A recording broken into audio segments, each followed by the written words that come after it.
terduga pelaku penganiayaan di Kindang menyerahkan diri ke polisi. Bulukumba, dimensitv.news.com. Dua terduga pelaku tindak pidana penganiayaan secara bersama-sama di Kecamatan Kindang Kabupaten Bulukumba Sulsel menyerahkan diri di Polres Bulukumba pada Senin tanggal 18 Maret tahun 2024 kemarin.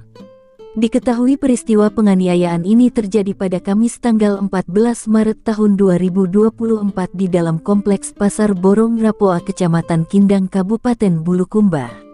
Kedua terduga yakni B umur 21 tahun buruh bangunan, alamat Bangsalaya Kelurahan Borong Rapoa Kecamatan Kindang dan YI umur 16 tahun warga Kecamatan Kindang Kabupaten Bulukumba. Sedangkan korban dalam kejadian ini adalah R umur 18 tahun alamat Dusun Matiro Deceng, Desa Kindang Kecamatan Kindang Kabupaten Bulukumba. Korban sudah melaporkan kejadian penganiayaan yang dialaminya pada Minggu tanggal 17 Maret tahun 2024 di SPKT Polres Bulukumba guna pengusutan lebih lanjut. Pada peristiwa tersebut salah satu terduga pelaku merekam kejadian penganiayaan secara bersama-sama ini, dan video tersebut telah viral dan beredar luas di media sosial dan grup WhatsApp. Dalam video itu, para terduga pelaku melakukan penganiayaan secara bersama-sama dengan cara memukul dan menendang korban. Kasat Reskrim Polres Bulukumba AKP Abustam SHMH mengungkapkan dalam kejadian ini terduga pelaku berjumlah 4 orang, 2 diantaranya telah diamankan dan menjalani pemeriksaan saat ini.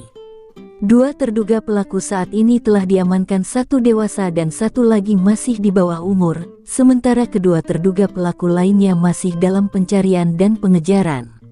Ungkap Kasat Reskrim, Selasa tanggal 19 Maret tahun 2024. Saat ini terduga pelaku di bawah umur YI menjalani proses pemeriksaan oleh penyidik pelayanan perempuan dan anak PPA. Dan terduga pelaku dewasa yakni B menjalani pemeriksaan pada Unit Pidana Umum Pidum Satreskrim Polres Bulukumba. Kasat Reskrim AKP Abustam juga mengungkapkan motif terduga pelaku melakukan penganiayaan secara bersama-sama tersebut. Dari keterangan terduga B, dirinya melakukan penganiayaan karena merasa malu akibat perkataan kasar korban kepadanya. Sebelumnya terduga pelaku B dengan korban pernah berselisih paham. Korban mengucapkan kata kasar, "Tailaso," kepada terduga B di depan orang banyak, saat keduanya bekerja bersama memetik cengkeh di Kabupaten Sidrap. Ungkap AKP Abustam. Hal tersebut membuat terduga pelaku tersinggung tidak menerima sehingga ia mengajak temannya yang lain melakukan penganiayaan terhadap korban. Tambah Kasat Reskrim. Saat ini penyidik terus mendalami terkait keterangan atau motif dari keduanya sambil menunggu kedua pelaku lainnya yang saat ini sementara dilakukan pencarian. Pungkas Kasat Reskrim. Liputan Kaharudin, Kepala Biro Kabupaten Bulukumba Provinsi Sulawesi Selatan, mengabarkan untuk dimensitv.news.com. Inspirasi membangun daerah.